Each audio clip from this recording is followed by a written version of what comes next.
Bonjour, bonsoir, bon après-midi à tous. Bienvenue chez Observasco. Aujourd'hui, on s'attaque à des gens qui ont la même couleur que les Simpsons, la même voix que les Simpsons et qui s'appellent comme les Simpsons. Ah, j'hésite. Je parle bien sûr des Simpsons. Allez, on est parti. Papa, où est passée la banquette arrière? J'ai dû la vendre pour acheter de l'essence.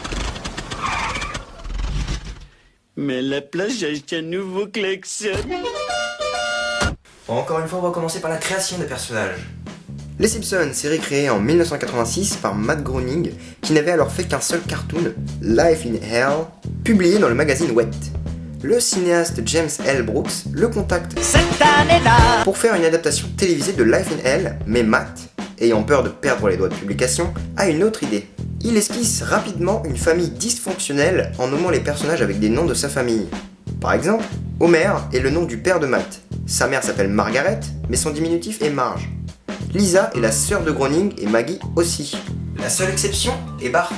Comme il ne voulait pas nommer un personnage par son propre nom, il a décidé de prendre Bart parce que c'est l'anagramme de Brat, qui se traduit de l'anglais par sale gosse ou morveux. Bref, le dessin est grossier, mais Matt pense que l'équipe d'animation va les améliorer, mais ce n'est pas le cas. Et c'est d'ailleurs pour cette raison que les personnages ont cet aspect grotesque au tout début. Et c'est donc le 19 avril 1987 qu'apparaissent pour la première fois les Simpsons dans l'émission The Tracy Ullman Show sous la forme de courts-métrages. Mais c'est seulement à partir de 1989 que les courts-métrages deviennent une série animée qui compte aujourd'hui plus de 500 épisodes. Cher Homer, je t'ai emprunté ton donut de secours, signé Homer. Enfoiré, il a toujours un mètre d'avance. La plupart des personnages des Simpsons sont appelés par un simple surnom. Leur nom n'est révélé qu'à partir de simples easter eggs au fil des épisodes. En tant qu'exemple, on peut citer Marjorie Jacqueline Simpson, Bartholomé Jojo Simpson, Jeffrey Albertson, Eleanor Abernathy, Charles Montgomery Burns, Robert Underdunk Terwilliger Jr., Herschel Schmoeckel Pinchas Yerusham Krzyzewski ou encore Apu Nazapima Petilon.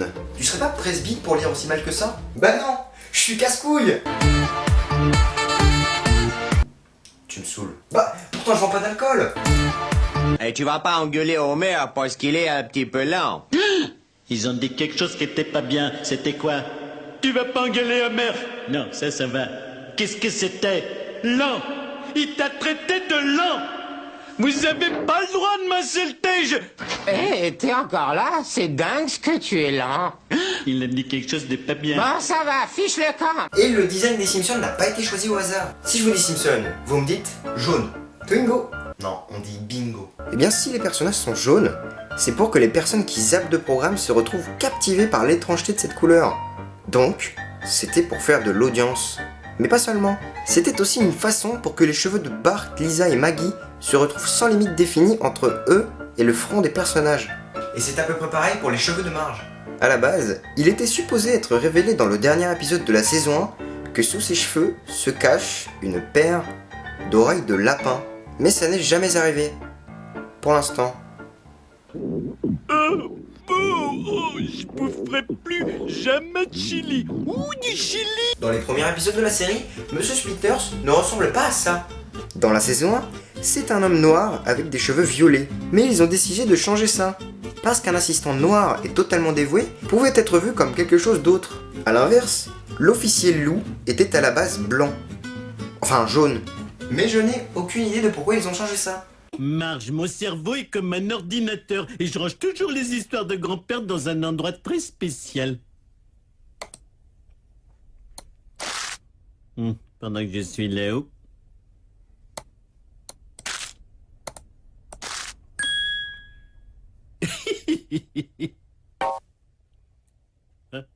Est-ce que vous avez déjà remarqué à quel point Homer et Krusty le clown se ressemblent? C'est encore plus frappant quand le clown se montre sans maquillage ou dans l'épisode Homer le clown où Homer se déguise en Krusty. Eh bien c'est totalement voulu par la série et c'est même un des éléments clés de la relation entre Bart et son père. En effet, si Bart ne montre aucun respect pour son père, il idolâtre Krusty, qui pourtant, si on regarde de près, a le même niveau de stupidité que son père ainsi que quasiment le même physique. De plus, les scénaristes avaient même prévu de révéler à un moment donné de la série que Krusty était en fait l'identité secrète d'Homer, mais ça n'est jamais arrivé. Ouh, mon questionnaire pour mieux me connaître. Je vais enfin savoir qu'est-ce qui me branche dans la vie. Je dirais la bière et la bouffe. Ouais, mais dans quelle proportion? Une petite compile de fées. Ça vous tente? Dans l'épisode d'Halloween numéro 6, Homer est transporté dans une dimension en 3D. Et on peut apercevoir une suite étrange de chiffres. Si on met ces chiffres sur un traducteur en ASC2, qui est une langue informatique, cela nous donne Frink's Rules, ce qui se traduit par Frink est génial, en référence au professeur Frink. Les cheveux et l'oreille d'Homer forment souvent un M et un G. Form an M and a G. C'est bien évidemment une référence à Matt Groening, le créateur de la série. Matt a d'ailleurs dit que le doublage français des Simpsons était son doublage non anglais préféré. Dans quasiment tous les plans où l'on voit la centrale nucléaire, un corbeau peut être entendu.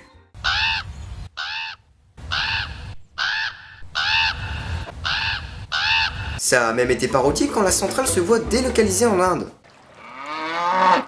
Homer est le seul personnage à apparaître et à parler dans chaque épisode de la série. Lisa et Marge, elles, ont chacune un épisode où elles apparaissent mais ne disent rien.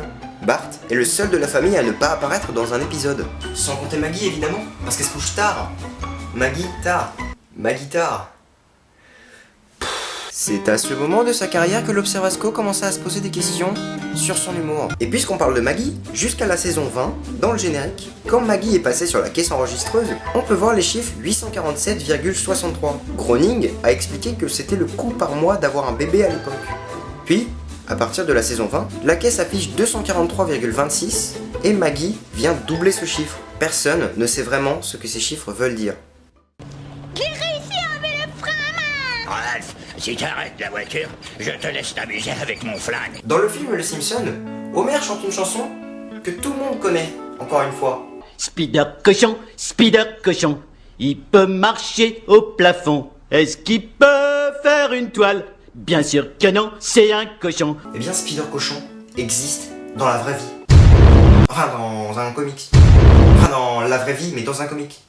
Ce sont de véritables BD Marvel, et elles se nomment Spider-Ham, ce qui se traduit par Spider Jambon. Et j'espère au moins qu'on le prend pas pour un jambon. Par respect pour moi-même, je ne vais pas souligner cette blague honteuse que je viens de faire.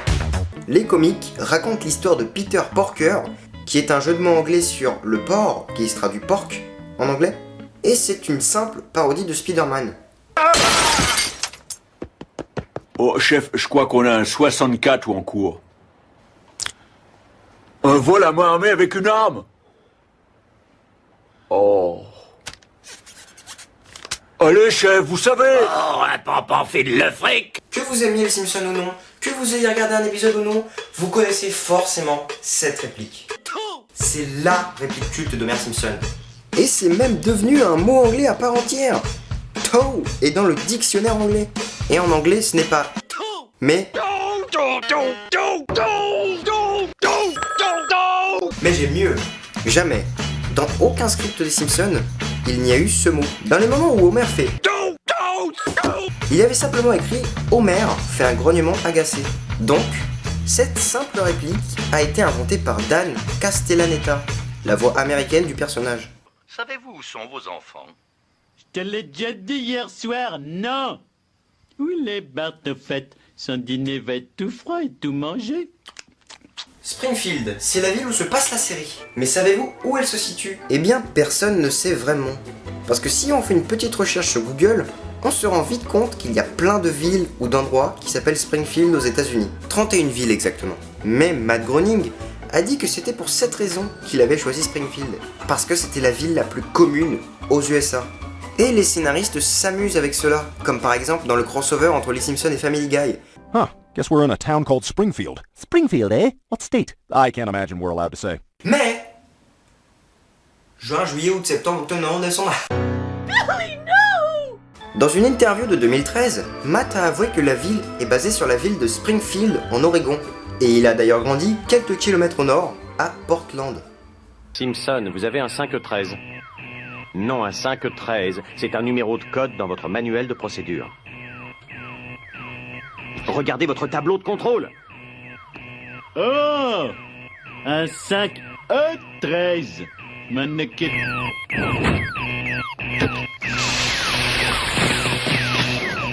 Et voilà le travail. La série Les Simpsons est une série qui dure, et depuis très longtemps. Nous en sommes à 27 saisons et 581 épisodes. La série est entrée dans le Guinness Book des records pour la série télévisée d'animation la plus longue de tous les temps, ainsi que la série télé avec le plus de guest stars depuis le début des séries télé. Si vous regardiez tous les épisodes des Simpsons à la suite sans jamais vous arrêter, cela prendrait à peu près 9 jours entiers à tout regarder.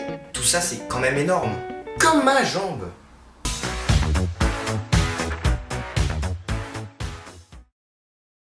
Et voilà, c'est déjà la fin de ce nouvel épisode de Diff est sûr.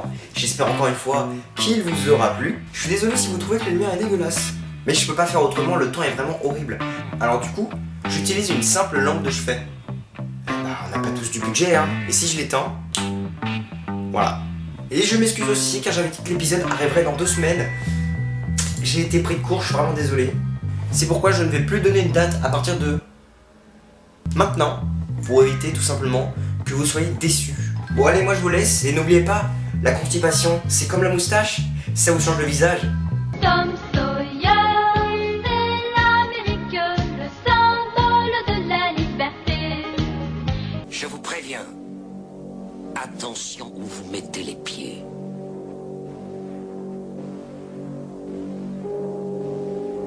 Je mets les pieds où je veux, Little John.